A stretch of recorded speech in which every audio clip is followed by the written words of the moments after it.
नमस्कार। आज हम बीएड के पाठ्यक्रम बीएड प्रथम वर्ष के पाठ्यक्रम पर चर्चा करेंगे, जिसमें छठे यूनिट पर हम बात करेंगे। लैंग्वेज प्रोफिशिएंसी विषय है और जिस विषय पर हम बात करेंगे वो है टाइप्स ऑफ टेक्स्ट।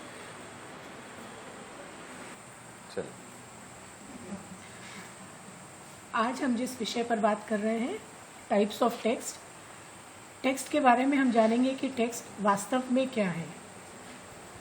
टेक्स्ट या लिखित रूप में कुछ भी जो हमें प्राप्त होता है, चाहे वो भाषा का एक इकाई हो या किसी एक विषय को पर चर्चा करने वाला कोई एक फंक्शन हो, हर वो चीज़ जो लिखी जा सकती है और जो बोली जा सकती है, उसका साइज मैटर नहीं करता है, चाहे वो छोटा हो या बड़ा हो। दो अक्षर की बात भी अगर हो, डोंट लिटर यदि हम कहते हैं, इधर उधर कचरा ना फेंकें, अगर इतनी सी बात भी हम करते हैं तो भी वो टेक्स्ट का ही एक हिस्सा माना जाता है। तो एक तरह से हम ये देख करके चले कि टेक्स्ट जो है वो वास्तव में लिखित या मौखिक रूप से कहा गया वाक्यों का हिस्सा या एक पद्य है जो किसी एक बात को लोगों तक पहुंचाने की क्षमता रखता है। अब हम ये देखें कि इन टेक्स्ट का अलग अलग उद्देश्य क्या है, क्यों हमको इन टेक्स्ट की आवश्यकता पड़ती है। बिना टेक्स्ट के शायद हम अपना कम्युनिकेशन या अपनी बातचीत को पूर्ण नहीं कर पाएंगे। किसी बच्चे को कोई कहानी सुनानी है या कोई घटना घटी, उस घटना का वर्णन हमको करना है, किसी को निर्देश देना है, कोई नया मोबाइल फ़ोन खरीदा, उस फ़ोन को ऑपरेट कैसे करना है उसकी जानकारी देनी है, तो भी हमें कुछ ना कुछ कहना पड़ेगा। लेकिन तब हमारे शब्दों का उपयोग अलग होगा उस उपयोग से जो हम कहानी देते समय करेंगे।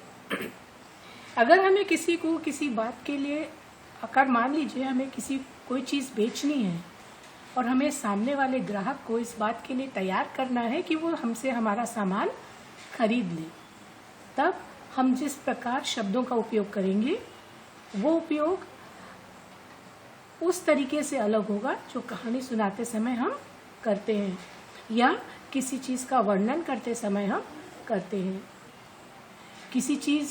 कोई चीज़ कैसे काम करती है इसके बारे में बताने के लिए भी हम जिन शब्दों का उपयोग करते हैं वो शब्द बाकी अन्य प्रकार के टेक्स्ट से बिल्कुल अलग होंगे।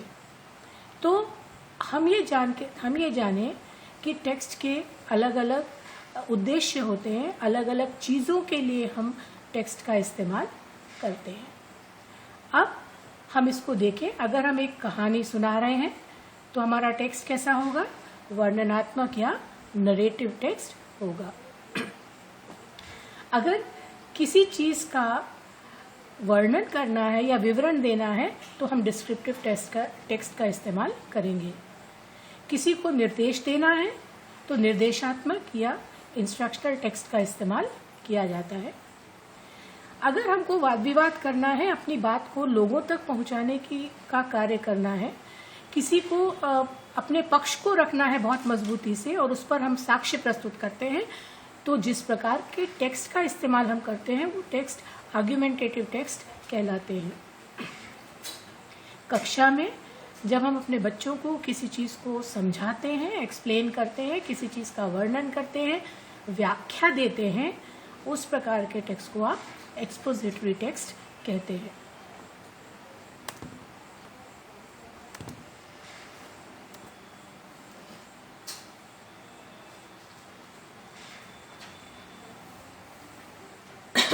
Narrative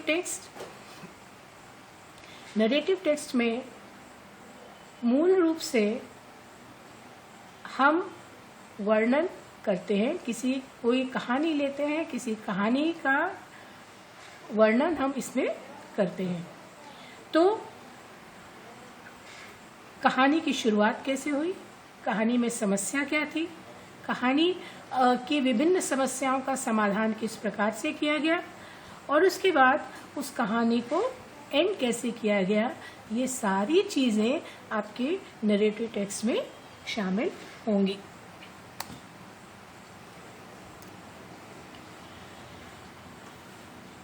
descriptive text, descriptive text या वर्णनात्मक टेक्स्ट, इसमें हम विभिन्न इंफॉर्मेशंस को, किसी चित्र को, किसी व्यक्ति को, किसी ऑब्जेक्ट को डिस्क्राइब करने का कार्य करते हैं। यानी इस प्रकार के टेक्स्ट में बहुत ज़्यादा विशेषणों का इस्तेमाल या एडजेक्टिव्स का इस्तेमाल किया जाता है। आपके सामने एक उदाहरण है, उस उदाहरण को आप पढ़ेंगे तो आपको समझ में आएगा कि किस तरह से बहुत अधिक विशेषणों का इस्तेमाल डिस्क्रिप्शन में किया जाता है, क्योंकि हम किसी चीज़ का वर्णन करते हैं उसको विभिन्न प्रकार के विशेषणों की सहायता से उसके बारे में अधिक जानकारी देने का प्रयास करते हैं।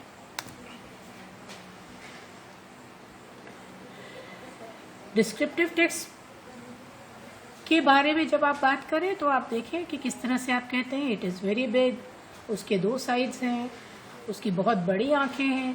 तो ये शब्द बड़ा, छोटा, ये सारे के सारे शब्द जो हैं डिस्क्रिप्शन देने में आपकी सहायता करते हैं। और एक विशेष बात इसमें यह है कि हम ज़्यादातर प्रेजेंट टेंस में या वर्तमान काल में ही इन शब्दों का इस्तेमाल करते हैं। डिस्क्रिप्शंस हमेशा प्रेजेंट टेंस में होते हैं।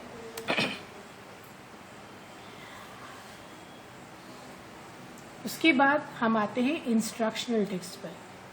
आजकल आप देखेंगे कि कोई भी चीज़ आप खरीदते हैं तो उसके ऊपर बहुत से इंस्ट्रक्शंस लिखे होते हैं कि उस चीज़ का इस्तेमाल कैसे करना है।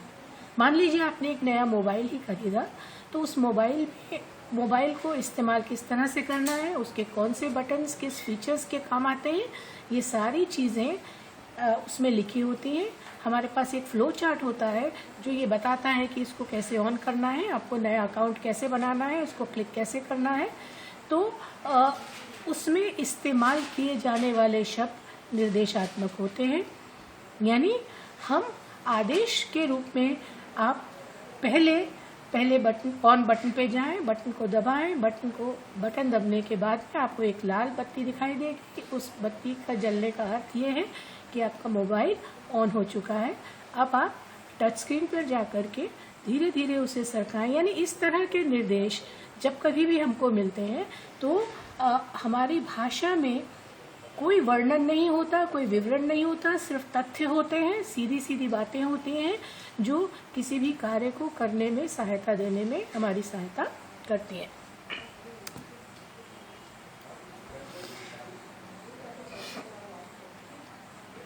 अगला है आर्ग्यूमेंटेटिव टेक्स्ट। जब हमको अपनी बात किसी के सामने रखनी होती है, अपनी बात किसी के साथ प्रस्तुत करनी होती है या तथ्यों के साथ हम अपनी बात को लोगों के सामने रखने का प्रयास करते हैं, उसे हम कहते हैं आर्ग्यूमेंटेटिव टेक्स्ट। यहाँ पर अपने बात के पक्ष में या विपक्ष में हम बहुत से साक्ष्य प्रस्तुत करते हैं कि कोई बात, हमारी बात यदि मान रहा है तो वो हमारी बात क्यों माने। तो इस बात को साबित करने के लिए हमको बहुत से ऐसे शब्दों का प्रयोग करना पड़ता है जो शब्द दूसरे को हमारी बात मानने के लिए मजबूर कर सके। यानी कि तथ्यात्मक बातें इसमें ज़्यादा होंगी, इसमें कोई वर्णन नहीं होगा, इसमें कोई निर्देश नहीं होगा, इसमें सिर्फ हम अपने तथ्यों को सामने रखने का प्रयास करेंगे।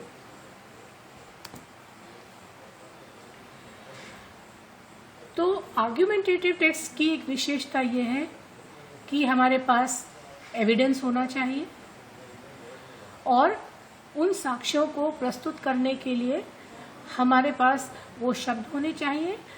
अगर किसी ने कोई बात कही है, उसकी बात को यदि हमें काटना है तो उस बात को काटने के लिए भी हमारे पास वो तथ्य होने चाहिए जिसके आधार पर हम उस बात को, अपनी बात को साबित करके सामने वाले व्यक्ति को गलत साबित कर सके। तो बात करना सिर्फ इसलिए नहीं, या बात का विरोध सिर्फ विरोध के लिए नहीं, बल्कि बात का विरोध तथ्यों के साथ कर सकें, ये आर्ग्यूमेंटेटिव टेक्स्ट का एक बहुत बड़ा हिस्सा होता है। इसमें हम ज़्यादातर ध्यान जो है वो एविडेंस पर देते हैं और एक कंक्लूजन पर पहुंचने का प्रयास करते हैं ताकि हम अपनी बात को पूर्ण रूप से लोगों तक पहुंचा सके। ऐसा ना हो कि हम तर्क देते जाएं और बात का अर्थ वहां पर न निकल पाए। तो बात का अर्थ निकालने के लिए ये आवश्यक है कि हम जो भी बात कर रहे हैं उसको एक कंक्लूजन पर या उसको एक नतीजे तक पहुंचा सकें।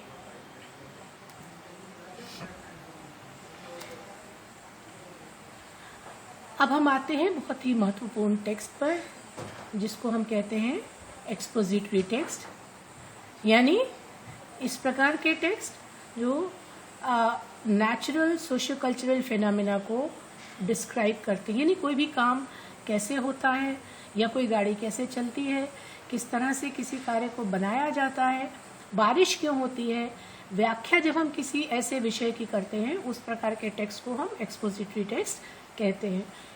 मुख्य रूप से एक शिक्षक अपने कक्षा में ज्यादातर जिस टेक्स्ट का इस्तेमाल करता है वो एक्सपोजिटरी टेक्स्ट ही कहलाती है। अभी तक हमने टेक्स्ट के विभिन्न प्रकारों के बारे में पढ़ा। अब आपके सामने कुछ उदाहरण हैं। क्या हम इनको देख के समझ सकते हैं कि ये किस प्रकार की टेक्स्ट होगी?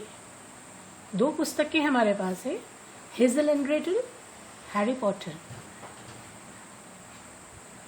ये किस प्रकार की टेक्स्ट है? नरेटिव है, डिस्क्रिप्टिव है, इंस्ट्रक्शनल है, आर्ग्यूमेंटेटिव है या एक्सपोजिटरी? जो भी हमने अभी पढ़ा उस आधार पर अगर हम देखें तो इनमें कहानियां हैं, विवरण वर्णन है, इसलिए ये टेक्स्ट जो हैं नरेटिव टेक्स्ट में आते हैं। अब हमारे पास है ट्रैवलॉग, जो विभिन्न प्रकार की यात्राओं का वर्णन करते हैं या प्लेसेस टू एक्सप्लोर, कहाँ कहाँ आप जा सकते हैं। एक ये हैंडबुक है जो बताती है कि आप किन जगहों की यात्रा कर सकते हैं और क्यों आपको वहाँ की यात्रा करनी चाहिए। इस प्रकार के टेक्स्ट, इस प्रकार के लेखन किस में आएंगे? इस प्रकार के लेखन आएंगे डिस्क्रिप्टिव टेक्स्ट में।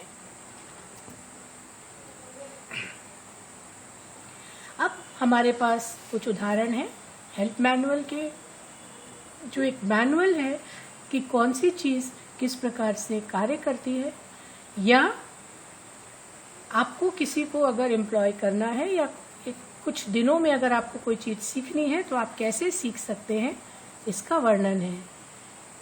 तो ये उदाहरण है इंस्ट्रक्शनल टेक्स्ट के। हमारे पास यहाँ पर पेपर की कटिंग है जिसमें व्यक्ति ने अपने ओपिनियन डाले हुए हैं, अपने ओपिनियन यानी अपने विचार रखे हैं। और वाई आई हेट ब्लैक्स, इस विषय पर अपने विचार रखते हुए उसने अपने आर्ग्यूमेंट्स या अपनी बातों को साक्ष्य के सहित रखने का प्रयास किया है। तो हम देख सकते हैं कि ये इस तरह का उदाहरण आर्ग्यूमेंटेटिव टेक्स्ट का उदाहरण हो सकता है। हमारे पास कैलकुलस, साइकोलॉजी, यूनिवर्सिटी फिजिक्स, बहुत सी ऐसी पुस्तकें हैं। स्कूलों में इस्तेमाल की जाने वाली किताबें, कोर्स की बुक्स, ये सारी की सारी किताबें जिस प्रकार की टेक्स्ट में आती हैं वो है एक्सपोजिटरी टेक्स्ट। तो हम ये मान के चलते हैं कि इस प्रकार के टेक्स्ट, विभिन्न प्रकार के टेक्स्ट जो हैं वो अलग अलग विषयों में, अलग अलग स्थितियों में, अलग अलग परिस्थितियों में इस्तेमाल होने वाली टेक्स्ट हैं और एक टेक्स्ट के साथ दूसरे टेक्स्ट को हम मिला नहीं सकते हैं। तो आज के पाठ में हमने ये जाना कि विभिन्न प्रकार के टेक्स्ट क्या हैं और उन टेक्स्ट का इस्तेमाल हम अलग अलग स्थानों पर किस तरह से कर सकते हैं। अगली कक्षा में जब कभी भी हम लेंगे तो हम इन पर चर्चा करेंगे और इस प्रकार के टेक्स्ट को पर प्रैक्टिस करने का प्रयास करेंगे।